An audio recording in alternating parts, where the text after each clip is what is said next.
Welcome to the Calm Cockpit. In today's episode, we're going to try something new. In a world of fast fixes, crazy social media advertising, and general internet shysters, it can be hard to know what is real and what isn't. When it comes to hacks and gadgets to help improve your retention, mental clarity, relaxation, and reduce anxiety, there's so many options out there, and much of it comes at a high price with little to no actual scientific accuracy or results. So today I thought I would test our local expert, Gita, to see firstly if she's ever heard of these things before, and second, does she think they could actually work? As a yoga and meditation instructor, a misconception about what I do is that you must be into that woo-woo vibe. But what people do not realize, and we've talked about a lot in previous shows, is that many of the techniques I practice have been vetted for years by health and science experts, and they truly do affect the body and mind in positive ways. But it's because of this stereotype that I tend to look really super critically at these types of hacks and quick fixes in the wellness industry. So while I have been purposefully left in the dark about what you're going to ask about, and I hate to say it, I think I'm going to come up with more no than yes on these techniques, but I'm truly curious for you to ask me all of your questions. I'm actually really excited about this one. The Calm Cockpit starts now.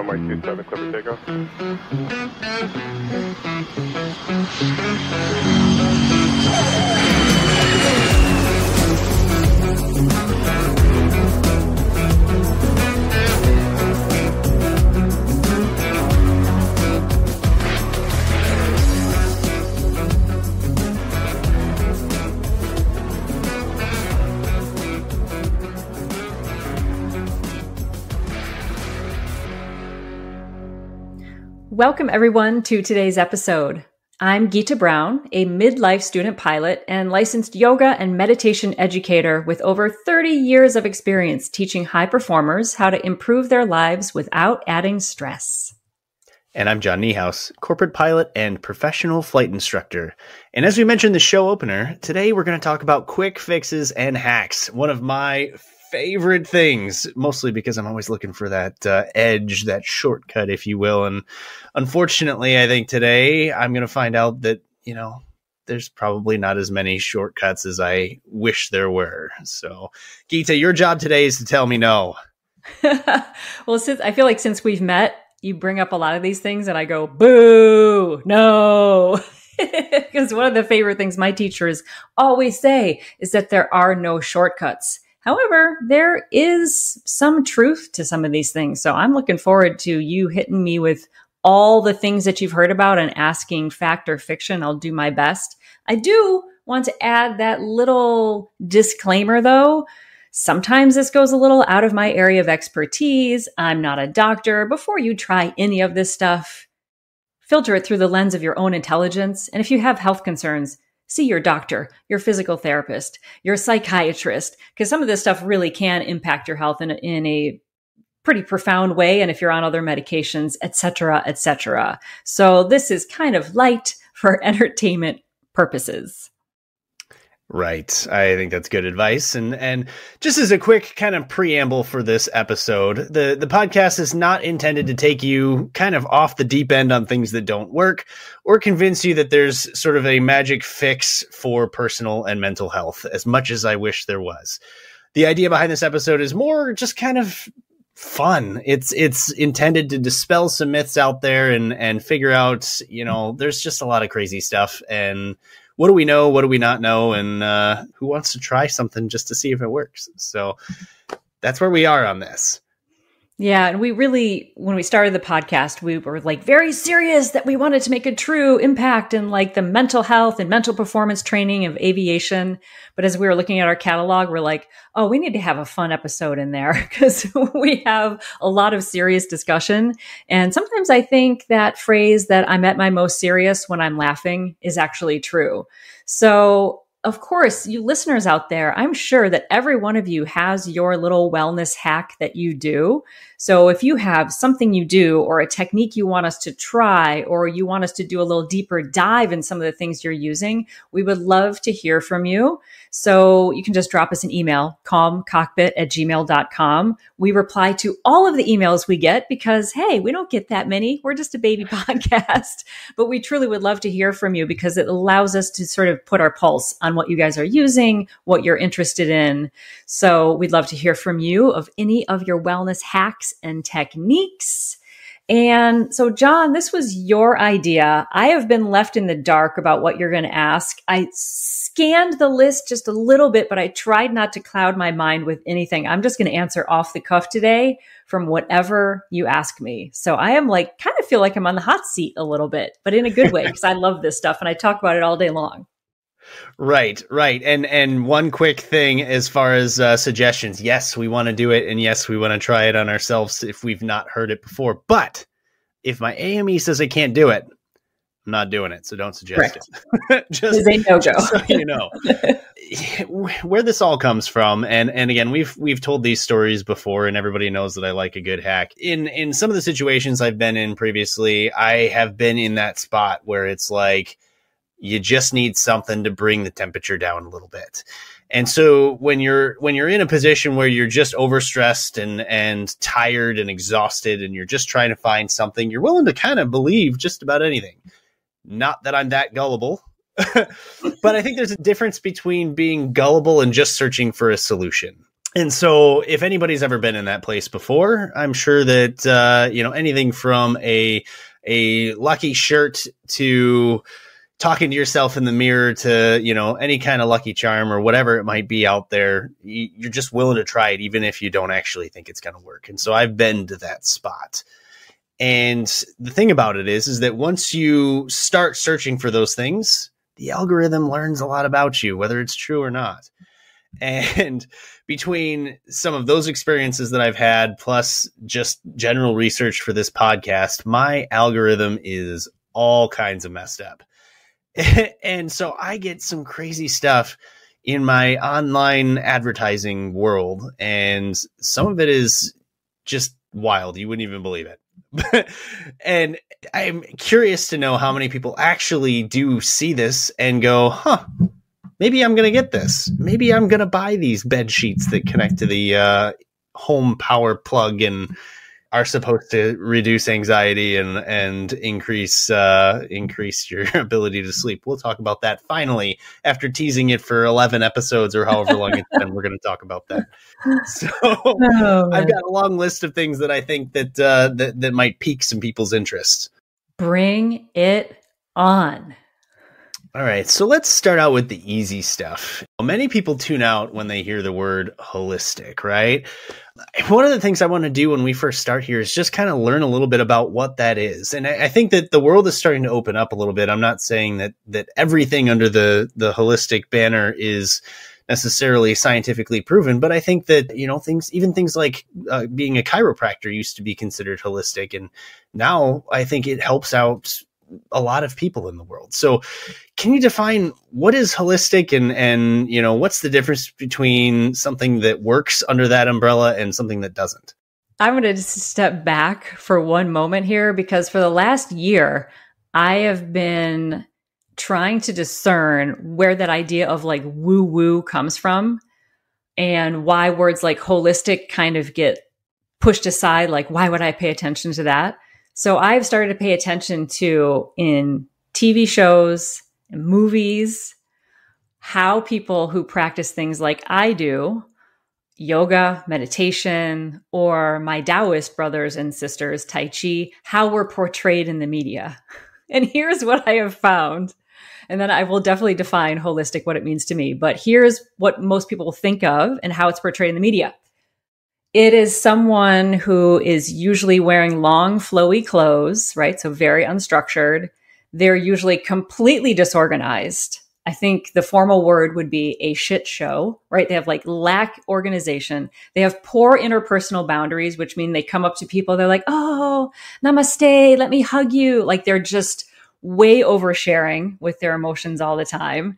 Lack of showering. Lack of showering, right? There's usually like unsightly body hair. Oh my God. There's just so much that I cringe. And there's also a huge lack of personal boundaries when it comes to personal space. You see like the classic yoga teacher in all the movies is usually a man who's touching people inappropriately when he's adjusting them. Usually without a shirt on, maybe some booty shorts. Oh, totally, totally. And while there have been cases in the real world scenario of men abusing their power and women abusing their power in that way, the way all of this is portrayed in the media and even ads is so wackadoo from what has been my experience in a very like formal, traditional, very conservative yoga upbringing that it gives yoga, woo-woo, holistic, all that, like just such a bad name.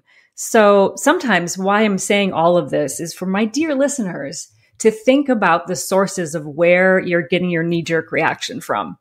If you're getting a knee-jerk reaction to any of these things we talk about today, look at that and think maybe the sources where you've been getting your information about holistic types of things hasn't actually been a great source. It's either been a media portrayal in a movie or a TV show of just some outlandish creature, or it's been a lot of the snake oil salesman like John is talking about, right? Like your feed is full of people who are using people's suffering as a way to make money.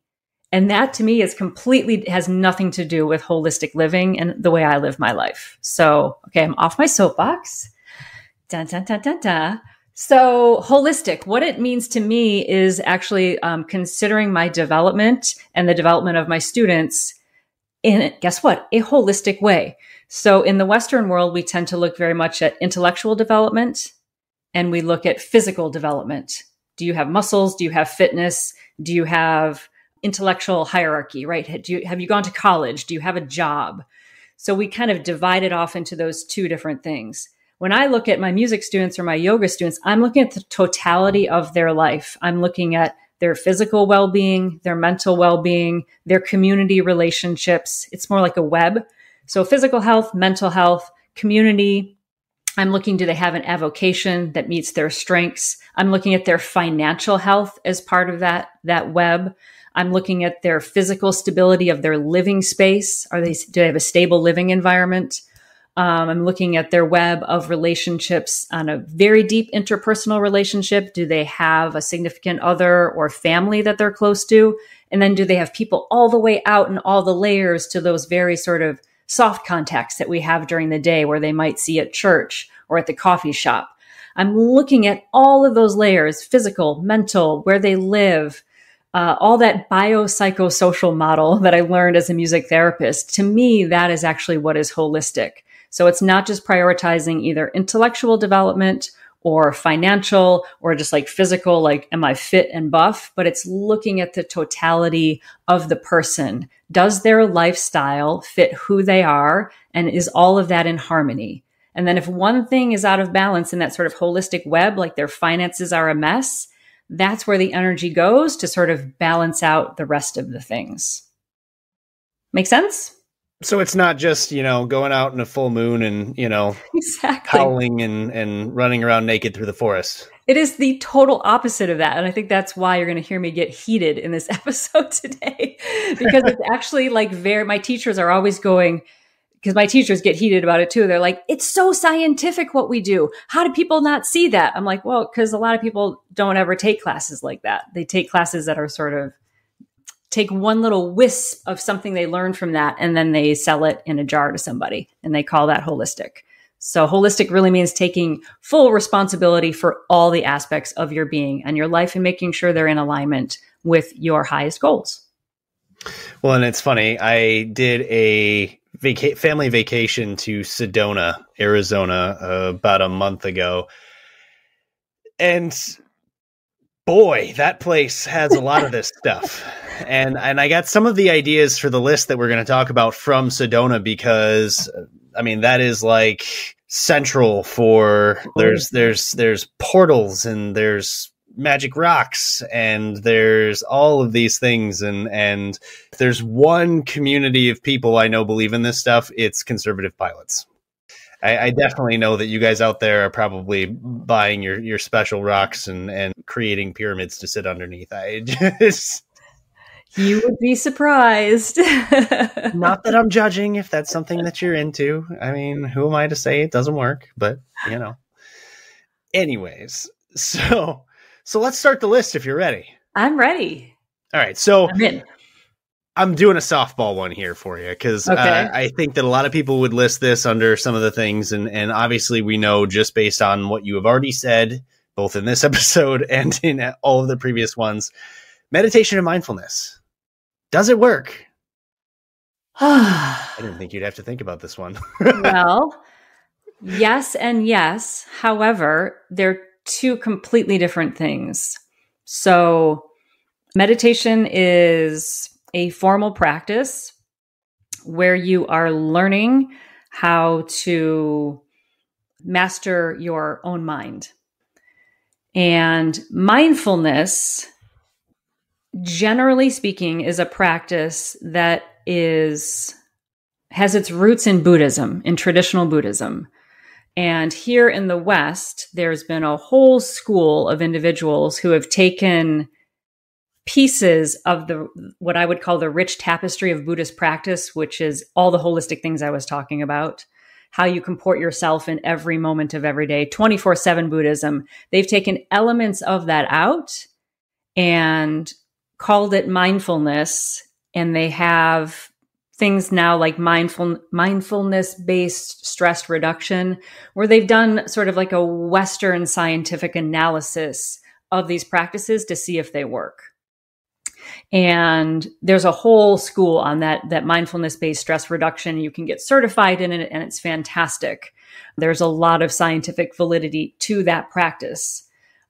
The reason why I kind of hesitate, I guess, is because on the one hand, I see the benefit of mindfulness, which is essentially being present and aware of what's happening in the moment, as being a very challenging thing for most Westerners to do. We're constantly distracted by everything else, the past, the future, and we're scattered. And I see the benefit of distilling down the rich tapestry of Buddhist tradition to those specific practices and teaching it to people, and then proving that does reduce stress and anxiety and helps their life. But as I've been trained, and I've never really talked about my lineage here, but I'm trained in a yoga lineage that we can trace our roots back. I think it's about 6,000 years. And my teachers always say, we don't want to just give people a crumb. We want to give them the whole loaf. So if I teach someone a single breathing practice, like we did with Sarah Gilbert in our not our last episode, but episode number something, that breathing practice alone is great, and it will work to reduce stress and anxiety. We have so much scientific evidence. We know that's true. However, I know that if I plug that meditation or that mindfulness technique back into the fullness of the wisdom tradition where it comes, the power is amplified exponentially because it translates into everything you're doing in your life. So meditation and mindfulness can work. It's kind of like I guess what I'm trying to say, it's kind of like a sliding scale. You can do meditation for 15 minutes every day just to reduce your anxiety, and that's fantastic. If you take that same meditation and you plug it into the richness of all the 8 limbs of the yoga we practice, which involves ethical precepts and diet and how you interact with other people, and it's so rich, and you incorporate the movement practices, the hatha yoga. Oh my gosh, you do all of that work. Then the power of that meditation, again, gets amplified to such a huge degree that, to my mind, it's so much more powerful than we pluck out a single technique. So yes and no. And the reason really why I hesitated, John, is because the practices themselves are powerful of meditation and mindfulness. But if you have a crappy intention of why you're doing it, then it can make you into not such a nice person. So this gets a little out there, but in the yoga traditions, there are quite honestly manuals of like the first yoga books that we ever used, the Yoga Sutras of Patanjali. in those books, they say before you practice meditation, before you even practice the physical stuff, you have to get your mind and your ethics right. That's actually the whole first portion of the book is all about like the ethical reasons behind why you want this power in your life. Once you get that sorted, then you're like cleared, and then the teachers will let you meditate because they don't want you to have a clear and a sharp mind if it's full of a bunch of garbage and it's directed at negatively abusing your power to make yourself feel better or to hold other people down. So it is powerful, but if you're using it for greedy, selfish reasons, it's, you know, it's not, it's a wonderful tool to have, but you have to look at kind of like your motivation behind it. Does that make sense? Is that too woo-woo? I mean, everything you just said, I think, can be summarized by good old Uncle Ben. With great power comes great responsibility. Totally. Spider-Man does whatever a spider can. Totally. Thank you. Yes. See, this is why we're such a good pair, because I will talk for 20 minutes and then John goes, what she means is blah, blah, blah, blah, blah. Yes. That is exactly it. And my also big thing is that so much of what we see now is the snake oil and the shysters is people taking indigenous wisdom traditions and removing one little part and then selling it in a very capitalistic way and removing it from its roots. And we know what happens to a plant when you chop off the roots. It dies and then it's not effective. And then people say, oh, it didn't work. And I'm like, well, that's because you don't have the foundation that you need in order to really utilize the power. Makes sense to me. Yeah. And again, as far as this list is concerned, one of the big things is focusing it on, again, that idea of these are things that are being sold to sort of reduce your stress or improve your performance, things that pilots would specifically be like, hey, I'm going to training. This is how I'm going to prepare, or something I'm going to do to give myself an edge. And so that's why I think it's important that we try to figure out like what works, because if you're trying to use something to give yourself an edge, it might as well, you know, be something real, not just something that you hope works. Unless it's your lucky green shirt, and then I'm not stopping. Hey, if you pair that lucky green shirt with meditating for 15 minutes in the morning and 15 minutes in the evening, you're golden. Pilots, if you want one thing I could tell you out of today's meditation works, and there are so many different ways to meditate, you can find a way that will work for you, including moving meditation. You don't have to sit in order to still the mind. It is phenomenal. Well, I have passed every check ride and every recurrent check in the last 8 years with the same green shirt, and that I promise you works. So, do you wash it in between, or is this a situation of, well, because some people are like that. They're like, no, don't touch it. Don't touch it. No. It gets washed, but that's the only time I wear it. And my wife is like, you never wear this shirt. I'm just going to get rid of it. I'm like, no. If you want me to continue to make money in this household, this shirt cannot go anywhere. I figured it would be in like a special box somewhere, you know, with like a ribbon around it. Vacuum seal it. Yeah. With some crystals on top of it, you know? So here's another weird one. Okay. This one came up in my social media feed, and it kind of goes back to that whole, like, if you've ever seen, you know, any of those shows or like Aladdin, where there's the one guy who's laying on the bed of nails. They now are selling this like thin roller pad thing that it's a mat and it unrolls, and it's got these little like plastic spikes on them. And their whole, I mean, they want to sell this mat for like $200 or something crazy. And I'm sure it costs them like 30 cents in China to make. Right. And their whole thing on their website is that, like, if you lay on this spiky mat for 5 minutes or something, that it improves blood flow and it helps circulate, you know, additional blood to your brain, or I don't know. Does any of that stuff work? Can I really lay on a bed of nails and feel some sort of mental improvement? Well, that's a new one. I mean, certainly, you know, in the yogic tradition, they would have sort of feats of strength like that. I mean, we've seen the pictures of the yogis laying on the beds of nails. You know, they have their little loincloth and they're laying on it. what that was done, now I'm going way back, is partly to demonstrate the mind-body connection that one has to equally distribute your weight without digging into any particular area, but also just that in the yoga tradition that there is a sense that there is something sort of beyond the body and the mind that we're connected to. So we're connected to the whole universe. So that was sort of like a demonstration of like, I can endure a certain amount of physical pain and not react to it, with like a fear response. So that was sort of like the yogi feats of strength, the power of the mind and the body, or the mind over the body.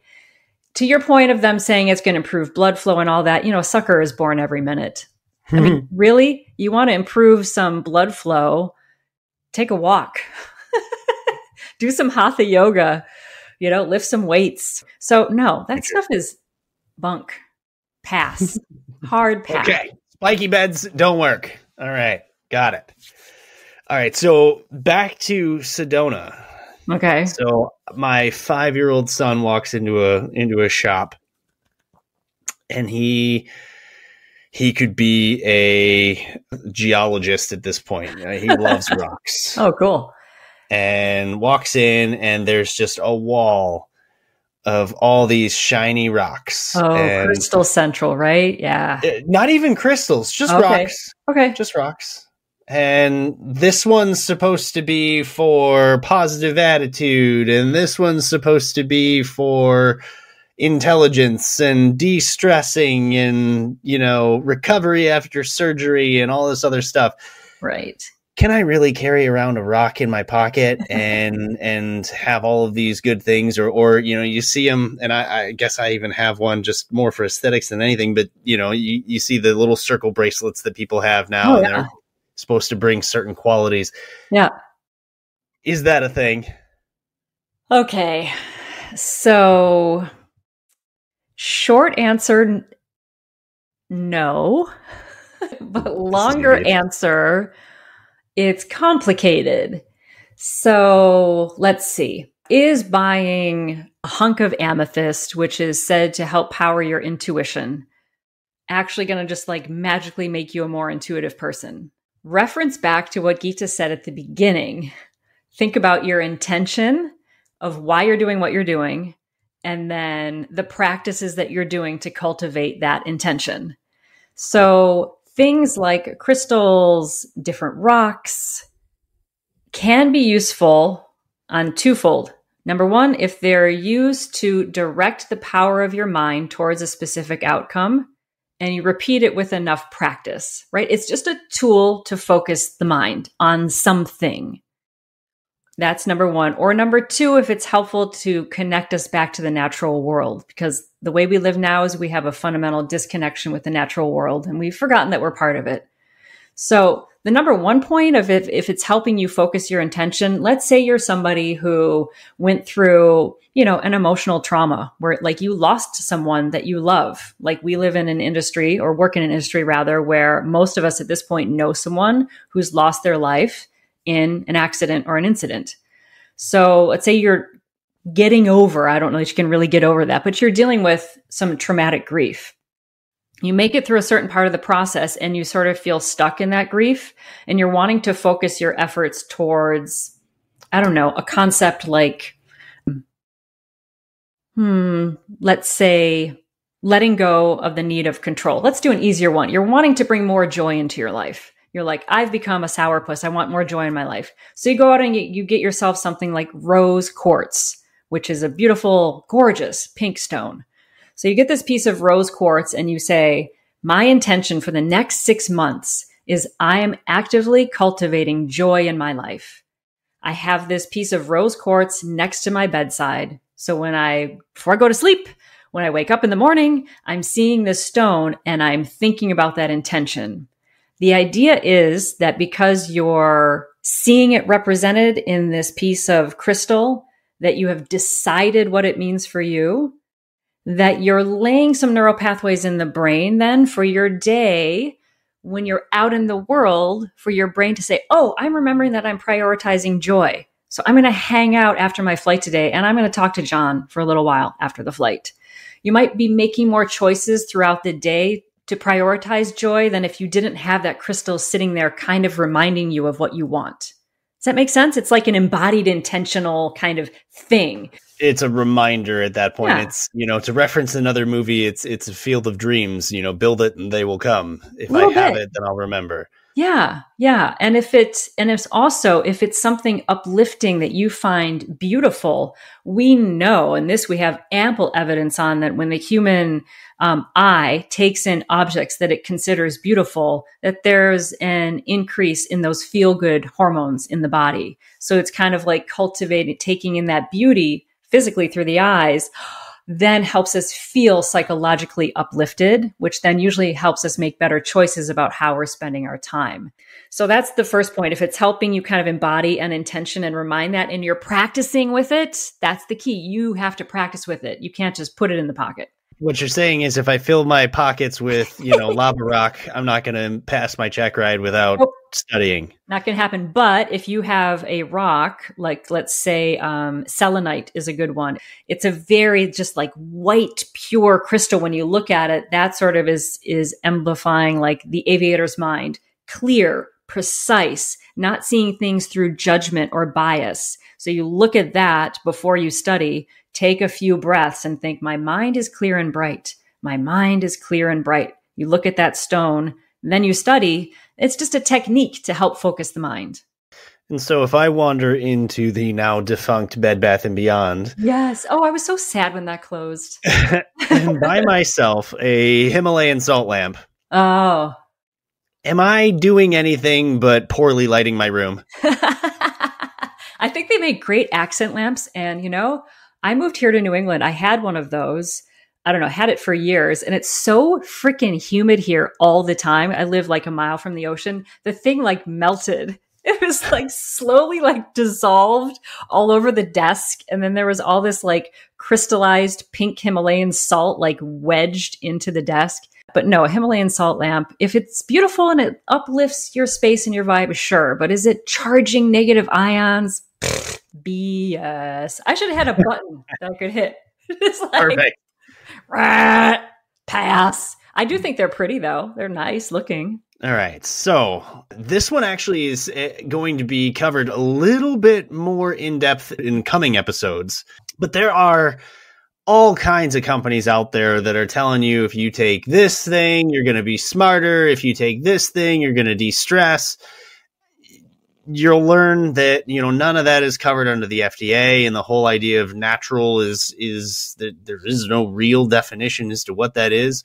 It's not regulated in any way, but let's get into a couple of the things that are a little more popular. So Let's start with this substance called ashwagandha. Ah, okay. Does it work? Do you know what it is? I've actually taken it before, so I can talk a little bit about it. But what's your initial thoughts? Yes, I have heard of ashwagandha. To your point of things being like, are they natural, quote unquote? It's natural. Both of my parents are my father was, my mother is biochemists. So my mom worked in pharmaceutical drug design. My dad worked in the same industry as well. And then he was a professor for 50 plus years. So you can tell why I like to science nerd out on things.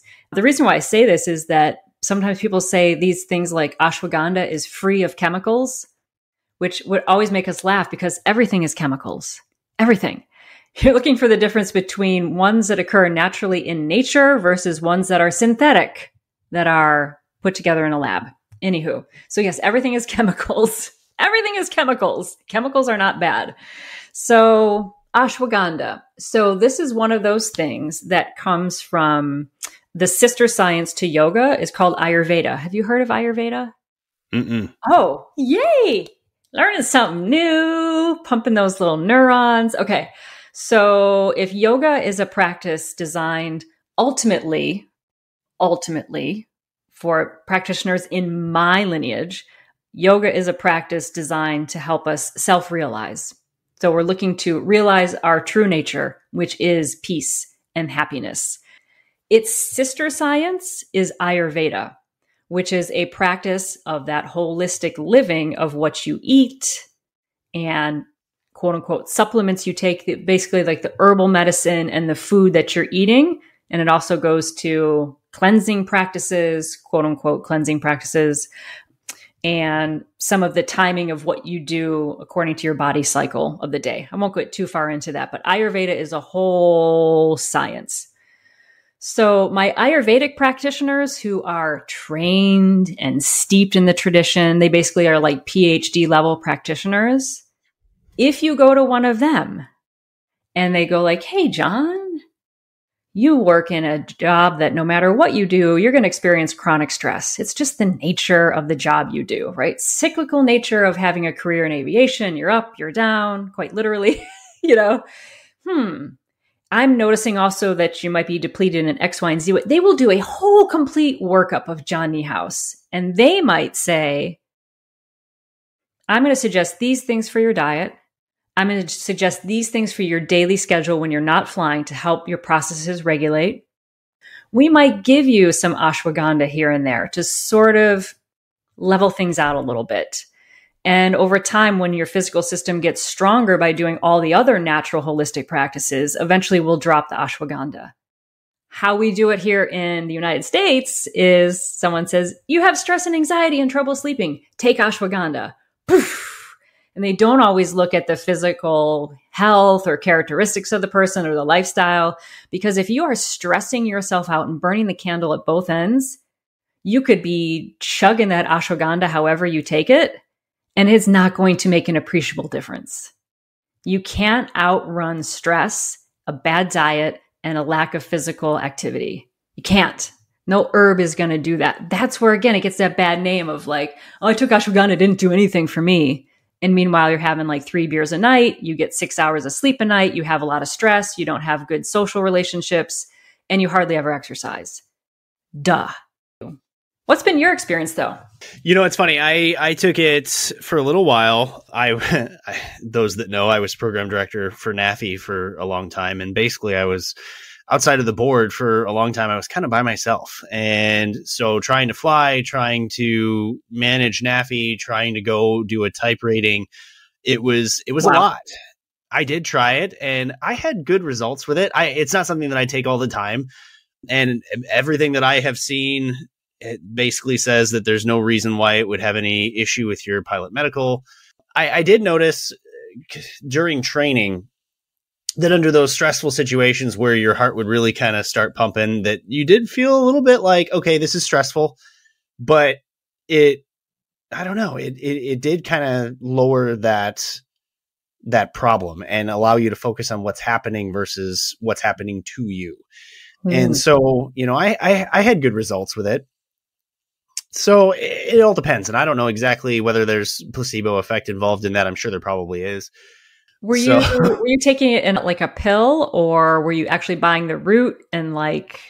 Oh God, no. Yeah, no, it's Okay. So like GNC has a thing that you can take. So it's a podcast. Everyone, you couldn't see my face, and I just rolled the eyes and sunk down to the floor. So like when I've gotten ashwagandha, because I have taken it from my Ayurvedic practitioner, I'm actually given ashwagandha itself, like the actual thing. And then there's like a whole procedure that you do, which really increases the potency of it. I won't get too far into that, but it's just, to me, this is all like comparing apples and oranges, you know, like a powder you get at GNC versus like a practitioner actually giving me ashwagandha itself and saying, here's how to prepare it for you. I don't know. I put my method against your method any day. Oh, of course. And you can tell that the world is starting to see these things, because you're starting to see like major food producers going, oh, what are we going to put in our food this time that people are going to buy? And so you're starting to see like ashwagandha infused, like, I don't know, almond milk and cereals and all of these other things. So it's definitely becoming something a little bit bigger, which is why we're talking about it. Like, you see all these buzzwords and it's supposed to make you buy the product, but does it actually do anything? And what does that actually mean? And so I don't know. I've tried it a few times. Like I said, it's worked for me, but who knows whether there's any kind of actual scientific benefit to that or not. I don't know. To be continued. Right. So then the next one, and it probably is the same argument as what we just talked about, this whole concept of adaptogens. And that's a long list of things. It's anything from, lion's mane and the various like types of mushrooms that you can take, because there's like mushroom coffees out there now that are supposed to be helping improve your retention and memory and your sleep and there's a lot of talk right now about gut health and all of this stuff and the benefits that holds. Does any of this carry any weight? If I buy this mushroom coffee that is like $30 a bag versus my normal coffee that's like 10, am I actually spending that money wisely, or am I just, again, buying snake oil? So some of it, I'm like, filter it through the lens of your own intelligence and decide. If I had a nickel for all the crazy crap that I have tried, like, I would be so rich. I have tried mushroom coffee. I thought it tasted horrible. I love coffee. So why they're putting these nasty ass mushrooms in them? Excuse me. Gross. It was so disgusting. My husband's like, you don't like it? I'm like, no, it tastes disgusting. Why would I drink that? So if you're talking about adaptogens in general, I think what happens is that there is some validity to it. However, it's like what I've been saying this whole thing. I feel like what we do is we take this great loaf of bread, which is holistic nutrition, which is really looking at the interplay of everything you're eating and how it works together. And we pluck out one constituent component that we've identified in science. And we say, oh, that's the component that we need, forgetting that how our body interprets things is not on a single mineral or supplement or adaptogen level. Our biochemistry functions when we take things in and how they interact with one another. So it's, how does the lion's mane interact with the other stuff that's in your body? And at this point now, we've only identified a minuscule amount of the compounds that are in an apple, much less to say in lion's mane. So we think we know a lot. We know almost nothing. Nutritionists out there will agree with me. I've spoken with them. We know a lot, but there's so much that we don't know about food that hasn't even been identified yet. What we do have is we do know there are some components in things like reishi mushrooms, lion's mane, et cetera, et cetera, et cetera. If you go look up the work of Lee, something or the other, if you look up dragon herbs, there is a tremendous wealth of information, a lot of research through that company on the specific application of particularly mushrooms and how they interact with our biochemistry. If you're just pulling a single lion's mane and throwing it in coffee, does it work as well as it would for someone like me, who I practice Qigong and I study the Taoist texts? And I'm living that lifestyle as well as a yogi. They're very much in harmony. Takes more work my way, but I think it's more effective. So here's one that... Bursting all of your bubbles. Here's one that came up on the social media feed that is the vibe of the day. Have you ever heard of this slime called Shilajit? Oh, that sounds familiar, but no, tell me more. Okay, so it came up on the social media feed. I've never tried it. I've never even heard of it before. It's called Shilajit, and it is this like slime that comes from the mountains of the Himalayas. Like it like oozes from the cracks in the mountains. And people are trying to sell this at like $80 a bottle. And they say that it increases your energy, your athletic performance, your, testosterone levels, all kinds of crazy stuff. Do you want to try some slime? I'm going to pass on the slime and say, leave the slime alone. Leave it in the Himalayas. That's where it wants to be. It doesn't need to be ripped off the mountainside and flown to your suburban Michigan house. Come on. But the benefits. But the benefits. So I'd be remiss if I didn't tell the story. We've been teasing it for the longest time. Oh.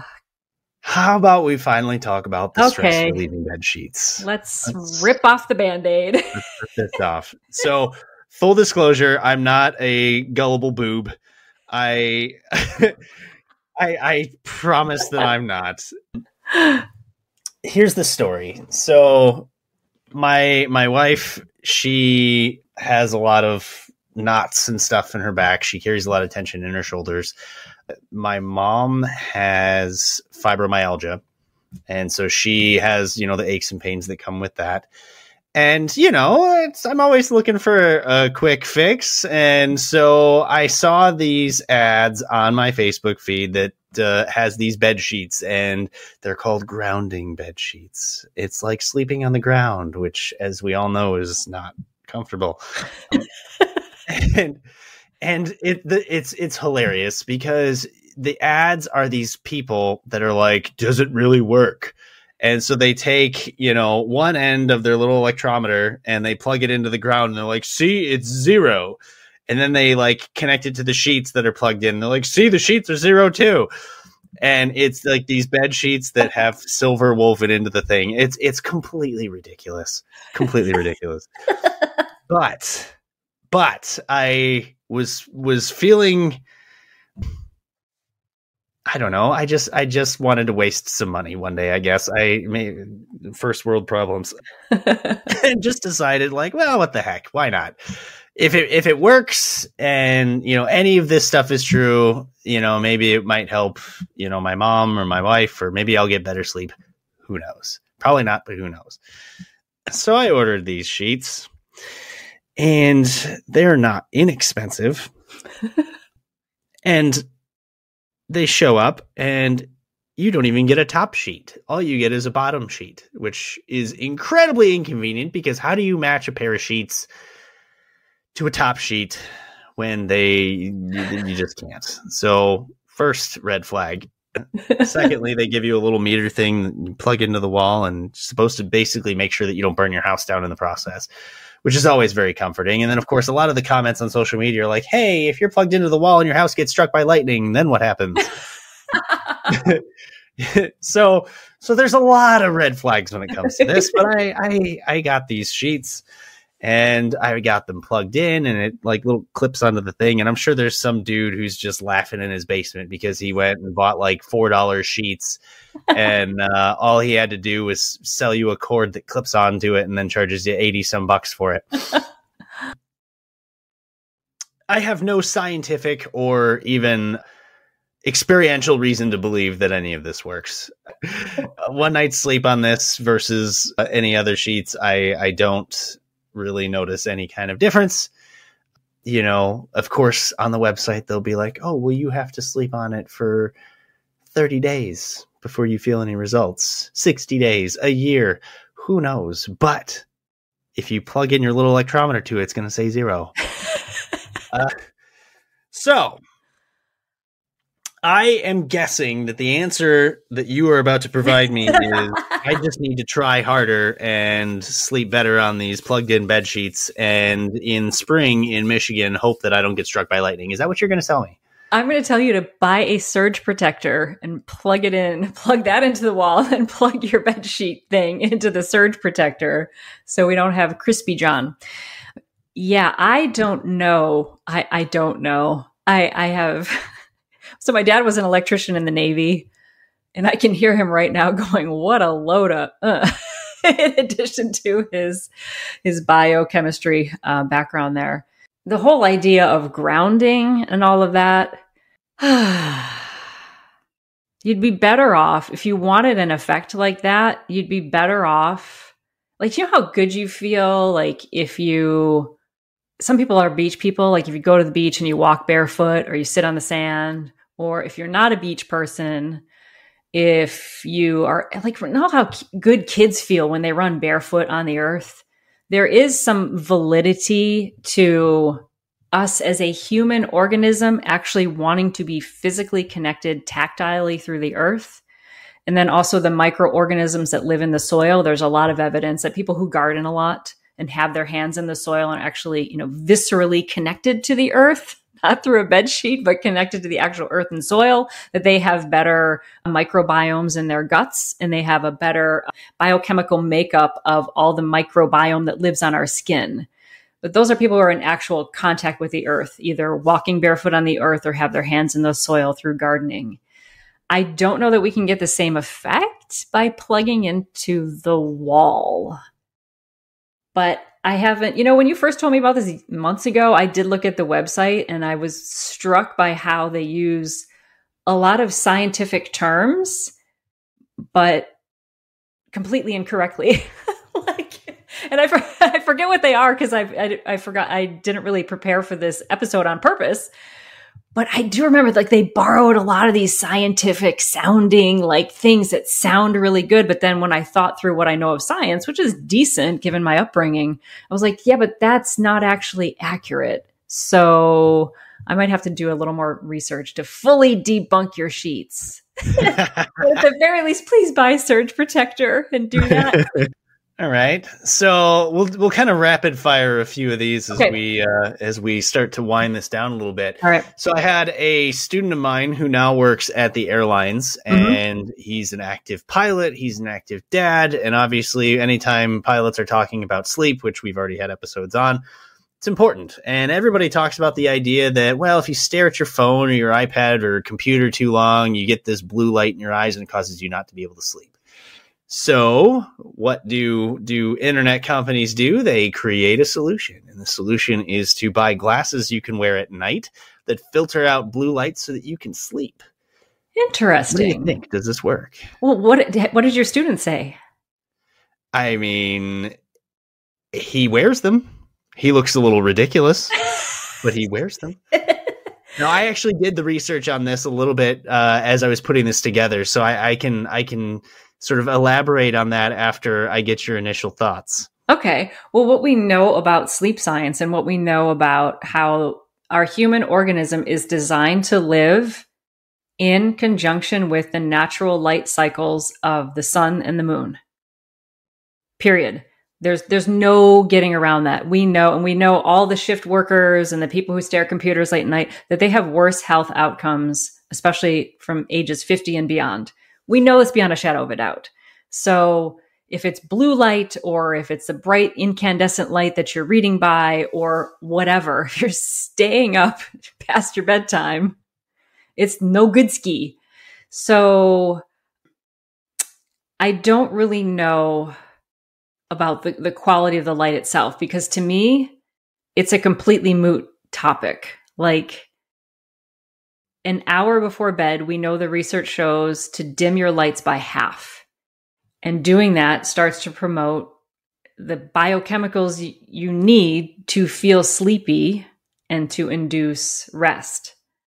So if wearing those glasses filters half of that light that's hitting your retina and you still are getting triggered for that biochemical chain of the parasympathetic nervous system going on, okay, maybe I could see an argument for it. But what happens to me if I'm looking at my phone, my brain is going like this. It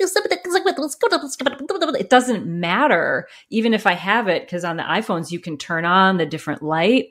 I notice if I get caught on that phone, even if I fall asleep afterwards, I wake up in the morning, I feel completely different than if I do something like some breathing, coupled with the bonus episode I did leading into a guided relaxation. I feel completely different when I wake up the next morning from that. And you would be correct. All the research says that the effect of the blue light, especially the blocking of the blue light, is negligible. It's more about the fact that if you're looking at a tablet, a phone, a computer, you're engaging your mind and your interest, and it is that keeps you awake more than the light itself. So not to say that it's not possible for the blue light to have that kind of effect. And there actually is some research in the blue light, like being exposed to blue light can help you with things like seasonal affective disorder and stuff like that. Right. In fact, I actually have some research from when I was in college where I got paired up with a fatigue study for flight attendants and pilots, and that was part of it. So there is some research that says that does work, but filtering it out at night because of your devices, you just look ridiculous. That's really what it amounts to.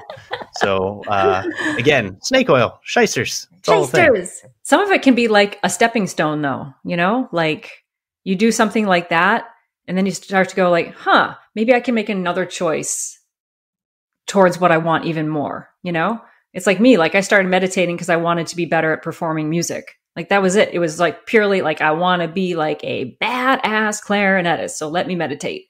And then that was like the gateway towards me being like, oh, I could feel that way all the time. That could be like a lifestyle. But didn't start there with like, oh, I want to be a yogi. So like start where you are, take a step, wear the funky glasses. Maybe then eventually go, maybe I don't need the iPhone right now. All right, next up. So aromatherapy and essential oils. Am I going to solve all my problems with one of those little diffuser dealies in my bedroom? Well, you're not going to solve all your problems, no. However, essential oils in this country are highly unregulated. Very often what you think you're getting is probably not what you're getting, and the potency of what you're getting is probably very weak. If you want to know about essential oils, because there is a ton of evidence that they can actually work topically, orally, and then also through diffusing, which is what you're saying of like misting it into the air. If you want to know more about essential oils, look to the work that they do in Germany, in England, and in France. Because in those countries, it's treated as a part of the like biomedical model where they actually do the large scale clinical trials on things like chamomile. And they look at all the different things you can do, all the different ways it can be ingested, all the different populations. Like they do it as robustly as we do our drug trials here. And they have so many decades of research into this. Whereas in this country, we don't do that research and we don't regulate it. So what we're buying is very often not what we think we're getting. And so then we go, oh, they don't work. It's like, well, you're buying something that's labeled German chamomile and it's probably barely that, if it's anything. So look into the work of Europe and Germany. They have a lot of robust studies. And we do know things like chamomile, valerian root, frankincense, vetiver. All of these things have known pathways in through our body that can help reduce stress and anxiety and induce sleep quality. However, usually you have to be properly assessed and know what your issue is and use the right thing in the right dosage and in the right way. Some people might be topical. Some people might be taking it orally. Some people might be diffusing it. But just going to CVS or a drugstore and buying a thing of crappy lavender oil and being like, I still feel as anxious as I did before. Well, again, go to someone who specializes in it and you're actually looking at data-driven research and buying a very high quality product and using it in the proper way, there will be a good result. If you just buy a random bottle of who knows what, it's just going to stink. And that's all that's going to happen. And I showered in lavender oil and I'm not feeling any different. I don't feel any better. My eyes are burning. But so to tell you about essential oils, I used to think they were bunk because I was buying a bunch of crap. And then I got turned on to, again, the whole European methodology, studied it a little bit more, found some higher quality stuff. And then I was blown away at how effective it was. But it was a huge learning curve. And I had to find the right people to guide me in the right direction. My husband was a total skeptic. He thought I was nuts because I have this whole cabinet of essential oils upstairs until he had a cold. And then I used a specific blend and his cough went away. And then he stubbed his toe and I put a different oil on it and the pain like went away like that. And now he's like, hey, where's that thing we use when you've got bleeding and it won't stop? And he carries a little kit with him now of the specific oils he knows will help him. So do your research. Use this oil and put this rock in your pocket. And look to Europe, though. They do the robust clinical trial studies. Amazing research. Here in this country, we treat it like it's bunk and we sell junk. So, of course, that's not going to work. I will tell you that one of the things that I have grown to kind of love, we stay at Marriott properties for work when we're out of town. Very nice. And occasionally you'll get lucky and stay at one of the properties that has a partnership with this essential oil type company. And they've got this little like pillow spray. Oh. And it's like a little lavender pillow spray you spray on your pillow. It's supposed to help you fall asleep. It's great. It really, I don't know. Again, the effective placebo, but man, right. I spray that on the pillow on the times that it's there and I fall right to sleep. It's awesome. All right. So this one, anybody who's listened previously has heard my experience with this, and I firmly believe they work, although I did look at the research, and the research basically says inconclusive. Nobody really knows. Binaural beats. Oh, yeah. I use them to study. I use them to de-stress. I use them to fall asleep. I love it. it really does help. At the very least, it helps me concentrate. Maybe I've just trained myself into believing that certain things work, and then it does. Yeah. But it just gives my wife a headache when she tries it, because it's the different sounds. Basically, the whole idea is that it's different wavelengths going into independent ears and generating certain, I don't know, neurons in your brain or something. I'm not exactly sure how it works, but there's an app for that, and that's what I do.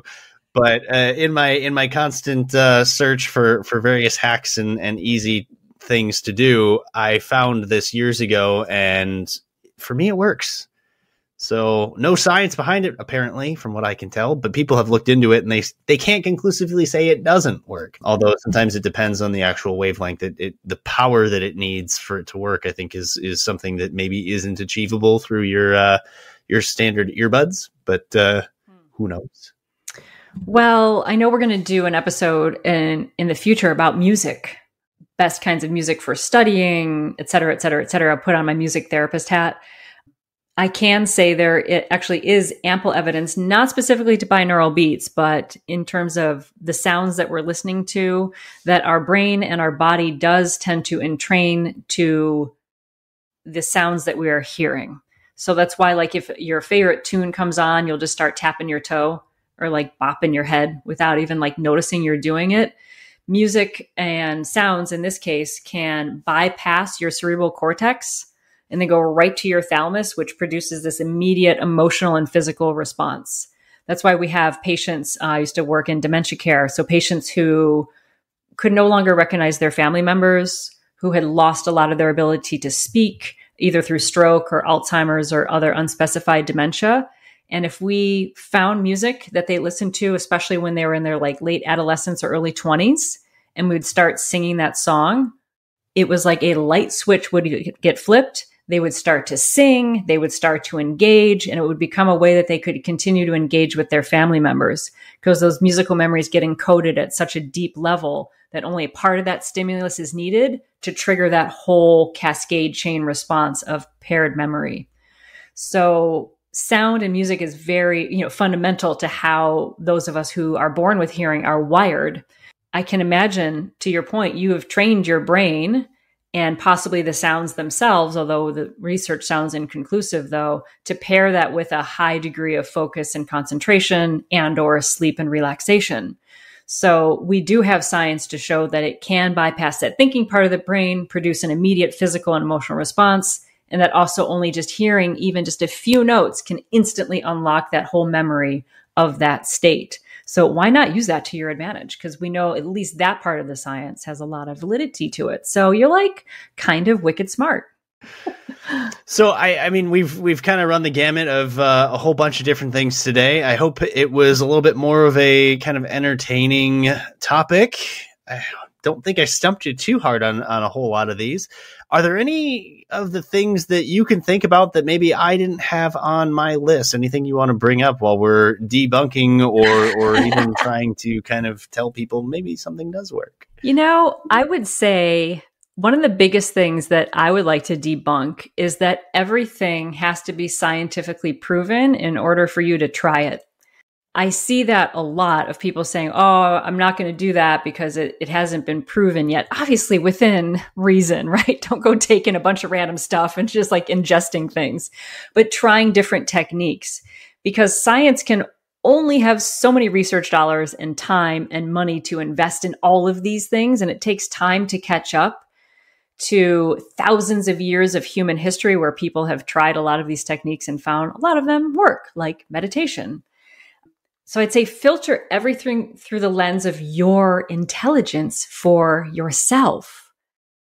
I'm that person who I've tried so many crazy things, whether it was scientifically proven or not, because I know that at the end of the day, I'm the one who will know for myself if it works. And that's all that actually matters. And we know that the nature of science is ever evolving, ever discovering. So don't wait for something to be proven. Try it. Filter it through the lens of your own intelligence and then keep it or discard it later. But each person is going to be their own best judge. Yeah. I'm trying to think of the craziest things I've done. I'm telling you, the Calm Cockpit's going to start selling Yeah, cotton bed sheets. Yep. And I want to talk to you about the benefits of cotton. And it's just going to be the fitted sheet, and it's going to be $120, and it will solve all of your problems. It's going to be a low thread count, because the low thread counts are the kinds that benefit you the most. Absolutely. Because they're uncomfortable. So get used to being comfortable in the uncomfortable. These are all things. Just look for it in the Calm Cockpit store and don't ask questions. We're going to have like a whole branded line of like really crappy essential oils that are just total perfume and just nasty and don't work. I bought these at the dollar store, and I'm selling them for $90. Yep. They helped me pass everything with no issues whatsoever. It's so much of it's a bunch of nonsense, you know? It's like, just keep it simple. Eat well. Laugh a lot, eat stuff that looks like it came from the ground or an animal if you eat animals, right? Like get good regular sleep. Pizza Counts, you know, especially if you make it yourself or it's high quality. What's wrong with pizza? You know, have some joy, have some uplifting things in your life. You heard it here first, folks. There's no cabbage diet. There's no easy fixes. I'm still looking for those hacks. I'm not going to stop. And my green shirt is still going to come with me every 6 to 9 months. And I will always wear crystals on my body somewhere because I like them. They're pretty. And they remind me of my higher self, which is a very intuitive, wise person that I aspire to be. So I think the summary of all of this is, you know, so much of it is nonsense. But what does come from a lot of it is if it creates a system where you believe it can work and that belief is what helps you, carry a rock in your pocket. You know, listen to binaural beats, plug your sheets into the wall. What the hey? But the rest of it, don't spend $80 on a $1 bottle of snake oil. Yeah. And if you do want to, go find someone who practices in that field extensively, has a lot of knowledge and history, because they can actually help you in much the same way a Western doctor would or a Western teacher would. There's a lot of validity when you dive a little deeper into the ocean instead of looking for a quick fix. All right. Yay. All right. Hope it was a little fun for everybody. Gita, I don't know if being in the hot seat was fun for you or not, but it was fun for me. I love talking about this kind of stuff. People, please write us a review. We would love some 5-star reviews. Even more so, we'd love to hear from you. calmcockpit@gmail.com. We're also over on Facebook, which we post pretty regularly. There's a vague Instagram account that you can find us at, but definitely send us that email. We'd love to hear from you. 5-star reviews, always accepted. And I guess until next time, fly smarter. And stress less. Is Airbus 321, traffic holding crossing runway 33 left 3